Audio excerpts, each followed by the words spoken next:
নমস্কাৰ। আজি আপোনালোকৰ আগত এক নতুন ভিডিঅ' লৈ আগবাঢ়ি আহিলোঁ।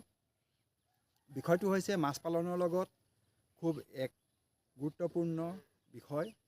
এই বিষয়টো আপোনালোকৰ আগত আলোচনা কৰিবলৈ বিচাৰিছোঁ। সেইটো হৈছে আমি অতীতৰ পৰা দেখি অহা ধৰণে বিভিন্ন জলৰাশি, নদী, খাল, বিল এইবিলাকত মাছ ডাঙৰ হয়। তাত কোনো আমি দোকানৰ পৰা কিনি অনা দানা বা আৰ্টিফিচিয়েল কোনো দানা আমি তাত প্ৰয়োগ নকৰোঁ। নকৰাৰ পাছতো তাত মাছ ডাঙৰ হয়। কাৰণটো হৈছে তাত মাছে খোৱা খাদ্য যথেষ্ট পৰিমাণে থকাৰ কাৰণে। তাত সেইবিলাক অঞ্চলত কি হয়, সাধাৰণতে যিটো ইক'চিষ্টেম, সেই ইক'চিষ্টেমবিলাক খুব ধুনীয়া হৈ থাকে। যিটো প্ৰাকৃতিক এক পৰিৱেশ, সেই পৰিৱেশটো সেই পানীখিনিত খুব ধুনীয়া হৈ থাকে। নদীৰ পানীয়ে হওক বা বিলৰ পানীয়ে হওক, তাত সেই পৰিৱেশটো ধুনীয়া হৈ থাকে আৰু খাদ্যটো নিজা নিজাকৈ উৎপন্ন হয়। সেই উৎপন্ন হোৱা খাদ্যবিধিৰ নাম হৈছে জুপ্লাংটন আৰু ফাইটোপ্লাংটন, যিটো মাছৰ খুব প্ৰিয় খাদ্য। তেতিয়া কথা হ'ল যে আমি যদি পুখুৰীতে জুপ্লাংটন আৰু ফাইটোপ্লাংটন সৃষ্টি কৰি মাছ ডাঙৰ কৰিব পাৰোঁ, তেতিয়া দানা কিনি নোখোৱালেও হ'ব নেকি? ইয়াকে এটা প্ৰশ্নবোধক চিন আহি পৰে। কিন্তু কথা ঠিক সেইধৰণে নহয়। আমি আজিকালি কি কৰোঁ, এবিঘা বা দুবিঘা বা সৰু পানীকালিৰ ভিতৰতে যথেষ্ট পৰিমাণে, যিটো হাই ডেঞ্চিটিত আমি মাছৰ পোনা মেলি যথেষ্ট পৰিমাণৰ মাছ ডাঙৰ কৰাৰ যি প্ৰয়াস কৰোঁ, তাৰ কাৰণে আমি দোকানৰ খাদ্যও দিব লাগিব আৰু আমি জুপ্লাংটন আৰু ফাইটোপ্লাংটনো প্ৰস্তুত কৰাৰ, পুখুৰীত যথেষ্ট পৰিমাণে প্ৰস্তুত কৰাৰ প্ৰয়াস কৰিব লাগিব। যদি আমি দোকানৰ পৰা কিনি অনা দানাটোৰ পৰিমাণ যদি কমাই আনিব পাৰোঁ, যদি 50% কমাই আনিব পাৰোঁ, তেতিয়াহ'লে আমাৰ মাছ পালন কৰি যথেষ্ট লাভৰ পৰিমাণ দেখিবলৈ পোৱা যাব। কিন্তু এই 50% আমি কি ধৰণে কমাব পাৰিম? তাৰ বাবে আমি যথেষ্ট পৰিমাণে জুপ্লাংটন আৰু ফাইটোপ্লাংটন, জুপ্লাংটন আৰু ফাইটোপ্লাংটন দুয়োটাকে আমি প্ৰস্তুত কৰাৰ প্ৰয়াস কৰিব লাগিব। এতিয়া জুপ্লাংটন আৰু ফাইটোপ্লাংটন কি ধৰণে আমি তৈয়াৰী কৰিম পুখুৰীত? তাৰ কাৰণে আমি কিছুমান উপাদান আমি প্ৰয়োগ কৰিব লাগিব। উপাদানসমূহ হৈছে, প্ৰথমতে হ'ল আমি খলিহৈ, যিটো সৰিয়হৰ পৰা হয়।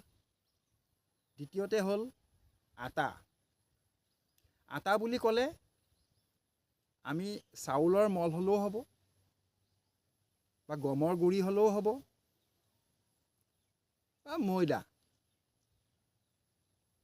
কোনোবা এটা কাৰ্বহাইড্ৰেট চ'ৰ্চ থকা আটা দিলেই যথেষ্ট। আৰু লগতে দিব লাগিব লালি গুড়, যিটো গোপালকসকলে গৰুৰ কাৰণে গৰুক খুৱায়। এইটো লালি গুড়টো দেখাত মটীয়া ৰঙৰ আৰু অলপ ক'লা থাকে, ক'লা-মটীয়া মিক্স থাকে আৰু অলপ ঢিলা হয়।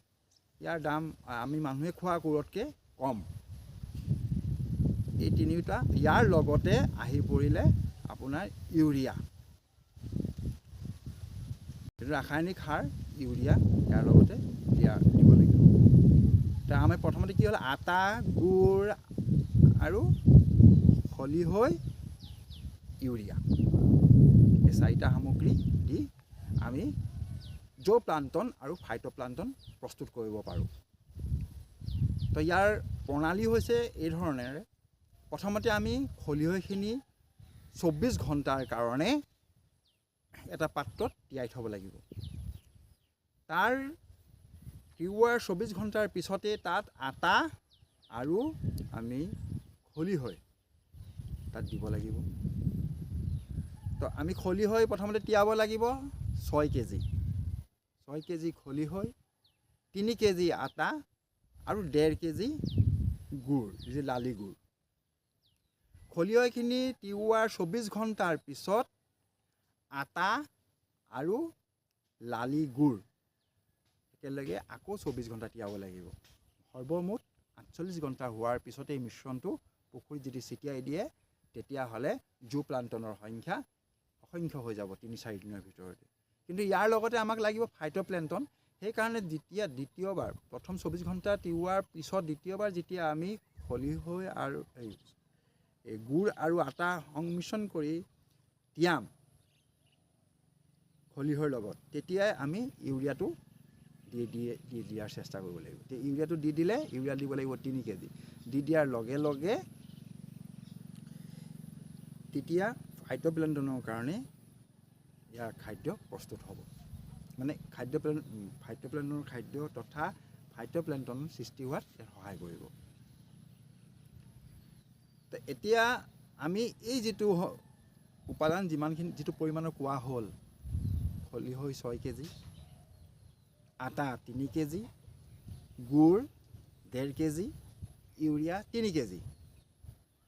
সৰ্বমুঠ এই মিশ্ৰণটো যে 48 ঘণ্টাৰ পিছত পুখুৰীত দিয়াৰ চেষ্টা কৰিব লাগে। আৰু এই মিশ্ৰিত সামগ্ৰীসমূহ পুখুৰীত চাৰিওফালে ছিটিয়াই দিয়াৰ ব্যৱস্থা কৰিব লাগিব। এতিয়া পুখুৰীৰ পানীকালি কিমান হ'ব লাগিব? পুখুৰীৰ পানীকালি হ'ব লাগিব 1 বিঘা। এই মিশ্ৰণটো মই 1 বিঘা মাটিৰ কাৰণেহে দেখাইছোঁ। কাৰোবাৰ যদি আধা বিঘা আছে, তেতিয়াহ'লে আধা অংশ কৰি ল'ব। কাৰোবাৰ যদি কম আছে, তাৰ 4 ভাগৰ 1 ভাগ মাৰিব। ঠিক এইধৰণে আমি সংমিশ্ৰণ কৰি পুখুৰীত ছিটিয়াই দিয়াৰ ব্যৱস্থা কৰাৰ পাছতে 3 বা 4 দিনৰ ভিতৰত আমি যথেষ্ট পৰিমাণে জু প্লান্টন আৰু ফাইটোপ্লাংটন পুখুৰীত একেলগে দেখা পাম। আৰু জু প্লান্টন যদি পুখুৰীত থাকে, তেতিয়া পুখুৰীৰ ৰংটো পাতল বাদামী ৰঙৰ হয়, পানীৰ ৰং। আৰু ফাইটোপ্লেংটন যদি পুখুৰীত থাকে, তেতিয়াহ'লে পাতল সেউজীয়া ৰং হয়, পানীৰ ৰং। আৰু এটা মন কৰিবলগীয়া কথা, আমি জু প্লান্টনখিনি জীয়াই ৰাখিবৰ কাৰণে ফাইটোপ্লাংটন পুখুৰীত থকাটো খুবেই জৰুৰী। কাৰণ জু প্লান্টনে ফাইটোপ্লাংটন খায়। গতিকে আমি ফাইটোপ্লাংটন নহ'লে জু প্লান্টন পুখুৰীত নাথাকিব। গতিকে এই কথাখিনিৰ পৰা আমি এটা কথাই অনুধাৱন কৰিব পাৰোঁ যে পুখুৰীত আমি জু প্লান্টন আৰু ফাইটোপ্লাংটন যথেষ্ট পৰিমাণে যদি থাকে, তেতিয়াহ'লে খাদ্যৰ পৰিমাণ আমি 50% কমাই অনাত সহায় হ'ব। আৰু জু প্লান্টন আৰু ফাইটোপ্লাংটনৰ কাৰণে এই উপকৰণসমূহ যদি পুখুৰীত দিয়াৰ আগতেই কিন্তু পুখুৰীৰ যিটো ইক'চিষ্টেম, মানে প্ৰাকৃতিকভাৱে পুখুৰীটো এটা ধুনীয়া পৰিৱেশ সৃষ্টি কৰি ল'ব লাগিব। এই জু প্লান্টন আৰু ফাইটোপ্লাংটনৰ বাবে দিয়া এই মিশ্ৰিত সামগ্ৰীখিনি দিয়াৰ আগতেই আমি পুখুৰীটোত এক ইক'চিষ্টেম বা প্ৰাকৃতিকভাৱে ইয়াক এক সুন্দৰ পৰিৱেশৰ সৃষ্টি কৰি ল'ব লাগিব। তাৰ বাবে অন্ততঃ আমি একো নহ'লে চূণ আৰু নিমখ এই দুয়োটাই প্ৰয়োগ কৰি ল'ব লাগিব। কাৰণ প্ৰাকৃতিক পৰিৱেশ এটা সৃষ্টি কৰিবলৈ হ'লে পুখুৰীটো ধুনীয়াকৈ খান্দা, বোকা পেলোৱা এইবিলাক আছেই। কিন্তু আমি সদ্যহতে সেইখিনি নোৱাৰিলেও নিমখ আৰু চূণ দুয়োটা প্ৰয়োগ কৰিব লাগিব। বিঘা প্ৰতি বা হেক্টৰ প্ৰতি কিমান নিমখ চূণ প্ৰয়োগ কৰিব লাগে, এইটো বেলেগ এটা ভিডিঅ'ত আপোনালোকক জনাম আৰু জনোৱাৰ চেষ্টা কৰিম। যদি আপোনালোকে এই ভিডিঅ'টো ভালধৰণে সঁহাৰি জনায়, তাৰ বাবে আপোনালোকে ছাবস্ক্ৰাইবো কৰিব আৰু বেলেগলৈ শ্বেয়াৰো কৰিব, যাতে আমাৰ মীনপালকসকল বা ফাৰ্মাৰসকল উপকৃত হয়। আৰু ইয়াৰ লগতে আৰু এটা কথা জনাই থওঁ যে যিটো আমাৰ ফাইটোপ্লাংটন থাকে, সেই ফাইটোপ্লাংটনৰ পৰা আমাৰ আৰু এটা বস্তু প্ৰফিট হয়।